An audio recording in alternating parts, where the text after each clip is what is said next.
Hey everyone, I'm THPine and welcome to Evolution. What is Evolution, you ask? I like to call it a cell-based microevolution sandbox. It just left early access a few days ago and this is what it looks like.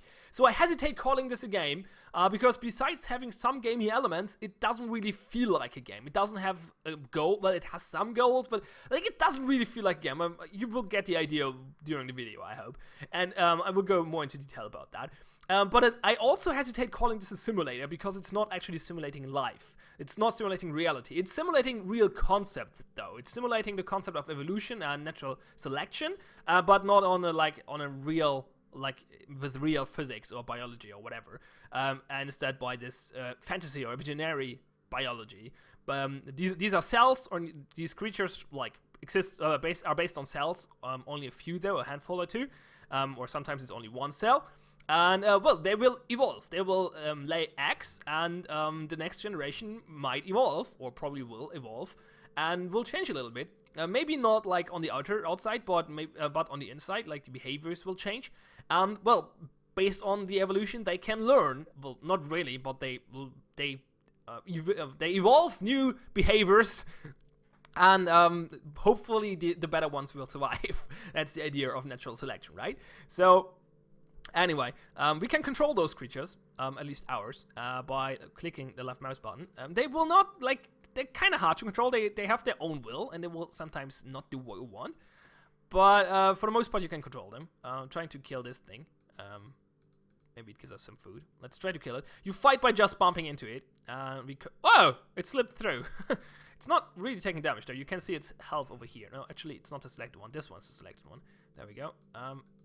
Trying to fight it, but the creature's not reacting as I wanted to. Okay, we're not dealing a lot of damage, so this might not be a good idea. Let's instead go find some food. Over there is, well, if you kill them, they drop meat, so that's one way of getting food. The other way of getting food is, well, collecting plants or eating plants. There we go, we eat a plant. And this one actually has a behavior already to eat plants, so that's good. I don't have to do that. I just have to get it in range, and it will go for the plants on its own, so that's good. And now we're actually close to killing that thing, which is not running away. This will die in a moment. There we go, and it dropped some meat. Now we can eat the meat as well. Eat the meat. Eat the meat. Will it eat the meat? It's not eating the meat on its own, so let's force feed it. There we go. That one looks a little bit dangerous. It's pretty big. It actually has less HP than ours. So this has 2,000 HP, and ours has 3,000. We can't change the creature, by the way. We can deselect, select a different one. This one is not created by me. Well, created is a weird term because you don't really create him. It means it's not like it didn't evolve on my system. It did evolve on someone else's system. In someone else's game when he was playing it. In this game mode, though, there are multiple game modes, and we can still control it. We can control all the creatures here if we want. We can even kill them if we want. We can just click on that button and it will die. And we can, well, that's one way of messing with evolution, right? So, yeah. What is the goal? Well, in this game mode, there is no real goal. Well, there is no goal at all, actually. This game mode is called Primordial Soup, I think. And, wait, it says over here, Primordial Soup. Okay, that's the word in English. Anyway. And, yeah, it doesn't really have a goal. It's the most sandboxy game mode in this sandboxy game. And it's just about having those creatures fight for food, basically, and see which one survive, and which one reproduce and evolve into bigger and more intelligent creatures. And at some point, singularity or something. No, probably not. But, yeah. So, this is this game mode. There's not much more to talk about it, actually. Well, a little bit, but let's leave it first to explain. Well, actually, no, let's... Oh, yeah, I forgot about that. Pressing escape is not a good idea in this game. Escape will... There's a different game that did that before, I forgot which one. I had a different game a few weeks ago that was doing the same thing. If you press escape, you just jump back to the last menu, and if you press escape in the main menu, you leave the game. So, anyway, that's where I wanted to go anyway. So, this is the world select for the Primordial Soup game mode. There are multiple worlds. You can create your own world by just typing something in up here, or you can join an existing world. And in those worlds, there are creatures already. Well, those are actually my local stats. So I played in Lambda, and so there are creatures in the Lambda world already. But there are global stats over here as well, which are gathering over time. So those people all played in Lambda and evolved some creatures. And when I play in Lambda, those creatures will, over time, join my soup, my primordial soup, my Lambda world. And, well, compete with my creatures, basically. And, yeah, you can go for a completely different world if you want to. Or you can create your own world by just typing a name up in there, which is not existing yet. So that's about that. Let's this time press escape on purpose and go to Tide Pool. Tide Pool is a little bit more gamey. That's probably that's not the most gamey game mode in the game. But I press escape again. Did I? No, I didn't. I have to press start. There we go. But this one is fairly gamey already. So basically, we can only control our creatures. There are multiple bases in this map. As you can see, if I zoom over here, look, these colored spots, I think it's 8 bases or 12, wait, 1, 2, 3, 4, 5, 10, actually, okay. And every base has creatures of, like, one, I'm not sure, is it a person? No, they're actually just one race of creatures. Like, those are all those green blobs, as you can see over here. Those are all the purple blobs, and stuff like that. Actually, they're not completely purple. They're 2 different kinds, though. Is this the same species? With different... No, it doesn't seem to be the same species. Not sure. Sometimes there are apparently multiple creatures, different races in one base. Anyway, you can see how this goes. And the goal is to overtake all the other bases. You have, like, your creatures will actually, like, I think they will evolve as well, but we have multiple different ones from the start, and you can control them. You cannot control the other ones, but you can control your own, and you can kill them if you want to. So if you think, okay, this one's pointless, it's not even moving, we can just kill it. Well, actually, let's try to get this one. Wait, which one are we controlling? That one. Close to the food and see if it eats on its own. It doesn't, so it's probably not a good candidate for evolution. This one looks good. This one is eating the food, so that's a good start already. So it's not starving on its own, maybe. So let's try to, oops, don't fight the other ones. Let's try to get it close to food again. It's not reacting very quickly. And now it will probably eat that food as well. That's good. There's someone coming down here. It's ignoring me, so that's fine. And we probably should kill the others because actually we should check if they actually, if they will eat food as well. Because, well, this one is not even moving. Oh, I actually, no, my bad. I didn't select it. I think it's a little bit, like, it's not super obvious which creatures is selected. You have to deselect before you select another one by right-clicking. Come on, get over to the food so you can reproduce. And let's see if this one is maybe eating food on its own as well. No, it's not. So we can probably kill it. So let's go over the stats really quick, though. So the creatures have energy. They need energy, I think, for moving. Mainly for healing, though. Then they have health, obviously. And they have fat, which is energy as well. But fat, energy gained from meat and not from plants. And then there's egg. The creatures will store energy into the egg. And when the egg bar is full, they will lay an egg and, well, spawn a new creature, which might be evolved. So let's kill this one because it's pointless. All our hopes are on this one. You can see, oh, it laid an egg. Good. Maybe this one is even better. But if they don't kill each other, that is. That would be a good start. Okay, they don't so far. Come on, let's get this one over to the food. It's not super obvious which one is selected. I mentioned that earlier, right? I think, yeah, the one with the blue thingy is actually not the selected one. It's the one you have focus on, like a target, it's called, I think. Yeah, it's a little unintuitive in my opinion. Anyway, so yeah, this is how the game works. So then there are some stats down here, stat settings. You can you can change the environment. How much food there is, how much damage creatures get from bouncing into walls. Right now this is at 0. Creature source, okay, this is not for this game mode. For other game modes you can, like in this game mode it's sad where creatures are coming from. There's always like a limited number of slots for creatures, as you can see up here. In this game mode it's basically if you kill the others you can take the slots. And that's how you take over all the bases. And when you get all the bases you can actually spawn with your race in a new world with more evolved creatures, so it gets harder every time, and you can try to evolve there as well, take over all the bases there and evolve even more and stuff like that. In the other game mode, though, you have like different percentages, like which creatures are selected when a slot gets free. Like let's actually, I think we go there in a moment. And you have sound settings down here. Let's actually go back to Primordial Soup and show those settings to you. There we go. So there's a chance for a new creature. Like, okay, it's when one slot, like when a creature dies and there's a new slot, an open slot, and there is a chance for a new creature getting in there. Well, there will a new creature be in there, but what creature is based on this one? So there's a chance for a new one. There's a chance for a local one, so one of the ones in this soup already. Then there is a chance, like, which means this actually means that one of the creatures which is running around here, which is ready to lay an egg, will lay an egg. Then world, which means there is a creature from another player but in the same world spawning in here, and select is the one we have selected.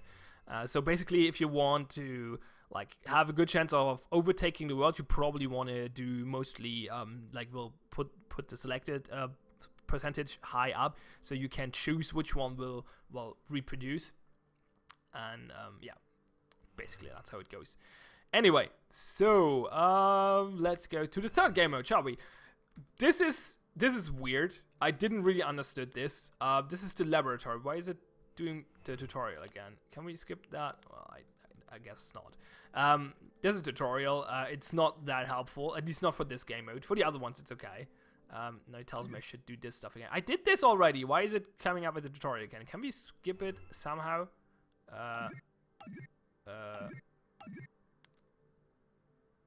Now I reset it. Great. That's not what I wanted. What is this button doing? Oh, okay. Anyway, you can mess with the DNA in this game mode of your creatures, and you can force evolution, like multiple different variants of your current creature, and like control the evolution basically. I didn't really understood this game mode, to be honest. And you can like place down things here, like you can put like things in here, walls or food spawns, I believe, and walls and stuff. Yeah, but as I said, I don't really get it. So don't expect me to understand this. Oh, what is this doing? I don't know. This one is really weird to me, but it's kind of interesting because I can see the behaviors. Or actually the DNA in here. So this is the DNA in numbers, which is like you could try to reverse engineer that if you want to. But this is like what it means. And you can mess around with the numbers, like we can change this to 100, for example, and this will actually change the creature. And will change the behavior and their stats and stuff like that. So you can see some behaviors here. They're mostly pretty random. If signal 96, whatever signal 96 is, there are different signals, but like it's not hard. You don't know what they are. But the creatures can create signals as well. So in theory, they can communicate with each other, which is interesting. Anyway, if signal 96 is created in 140, or signal 80 is created 214, then set signal 147. Great.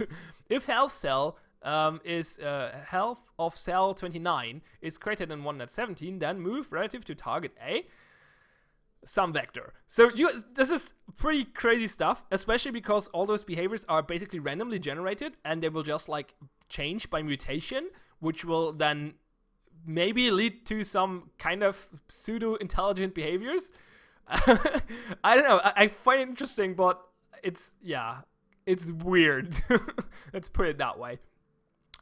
Well, let's jump to the last game mode, which is actually the most gamey game mode in the game, because it's actually a game. Oh yeah, let's go through the story intro really quick. So this is the professor, and the creatures will break out, basically. And they will infect him.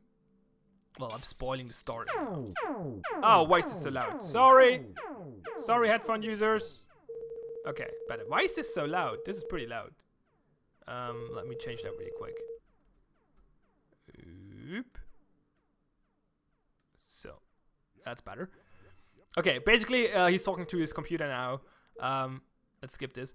Which is telling him that he's infected and he needs help, or he's gonna die, stuff like that. And so he's asking this guy with ridiculous hair to help him. Now you see the little dots in his face. to come over and help. And this guy basically has a ship and a shrink gun. So what he did is he shrinked his ship like a spaceship basically, and came over. And it took him pretty long because he shrinked it before coming over and didn't do it the other way around, which would have been more clever, which he's stating himself. But he's bringing up a co-pilot, which is me.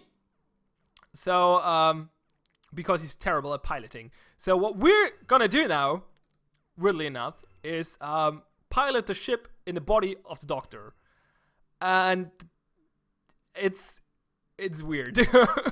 Okay, so these are different zones. You start in here in the leg, apparently, and it's loading. There we go. And now we have this ship, and we can control it by WASD. Well, tank controls. So you turn with A and D, and you move with W and S. It controls pretty shitty, but I think it upgrades over time. And we have a pretty shitty gun as well, which is not dealing a lot of damage. Right now, we don't actually have to kill those. Oh, they will kill us though if you get too close. Okay, we're probably dead. Because we're not actually dealing any damage, or not a lot. And the ship controls like shit. Yeah, we're dead. The health bar is over there, by the way. But we can just respawn. So, well, actually, there's another patient for you to kill, it says, which doesn't make any sense lore-wise, and we can shoot well with that, which is great as well. Let's try again, just to demonstrate it again. It's really weird. It's really clunky. You can see there's a bunch of upgrades and stuff, but you have to actually kill things, so you get that DNA, so you can upgrade your ship. Sorry. Where was that coming from? Oh no, more over there. Okay, let's just try to break through, because in this zone we don't actually have to kill them. We just have to get through, because there are no vital origins here. Well, that went really well. I don't know, this is so strange. I can't even play this. The whole game is really weird, and this is probably the most weird game mode in there. Actually, it's not that weird. It's just pretty... I don't know, is it bad? Kind of. At least the start is pretty bad. I think if the ship gets a little better, it might be kind of interesting. But the start is really, really rough. The ship controls like crap, as I mentioned. Let's try to kill them from a distance. This will take forever, though. Can we actually select them, by the way? I don't think we can, so we don't see how much health they have left. Would be great to have an indicator for that. Can we close this? There we go. Oh, it dropped parts. Oh, let's get the parts. I know, give me the parts. No, before I die. There we go. Okay, we upgraded the gun, so it's probably dealing more damage now. This is good. We're making it's not dealing more damage. Great, but it's shooting quicker. Okay, that's something. Okay, let's try again. Let's see if we can actually make some progress here. Maybe we get through the first zone. That would be great, wouldn't it? It takes forever to reload. And then it has to do the loading thing again, which takes forever. Which makes no sense for a game like this. But I don't know. It does. Oh yeah, we have a right click as well. I forgot about that. Like, we have a different weapon. I forgot how to switch it. Q and E. Yeah, we have like spiky things surrounding us. Let's switch to the other gun though, because it's upgraded. Oops, wrong button. Okay. Yeah, this is way better. Okay. You probably should not get close anyway. Okay, it dropped some DNA. So they can drop parts to upgrade your ship, or they can drop DNA. If you collect the DNA, you will actually be able to... I think you upgrade the ship against this creature. So you will deal, I don't know, more damage, maybe, potentially? Okay, we killed one. Cool. It dropped meat. We got another upgrade for the gun, which is amazing. But this one is killing us anyway. Yeah. Nope! Nope! That's enough. That's enough. So, the game itself states that most of the game modes, or at least the first two game modes, are actually played best by not doing anything and just watching. The game tells you to do that. You can interact, but there's no real incentive. It's more like, as I said, the game itself says you should probably not. Like, you can if you want, but it's not like, it probably is best for Evolution to just let it do its own thing, which is weird for a game. But I mean, the developer himself said that he's not sure if this is a game, so I guess it's probably not really. Well, it depends on your definition of game, obviously. But anyway, It's called Evolution. It's kind of interesting. Let's call it an interesting experiment. If you kind of like this kind of stuff, and want to keep it running on your PC while you're, I don't know, in the bathroom or eating or whatever, and come back and see what crazy creatures have evolved, the link is in the description below. It's called Evolution. It just left early access, and yeah, this is what it looks like, I guess. I'm TH Point. Thanks a lot for watching. Always appreciated if you spend your time watching my content. Have fun and see you next time.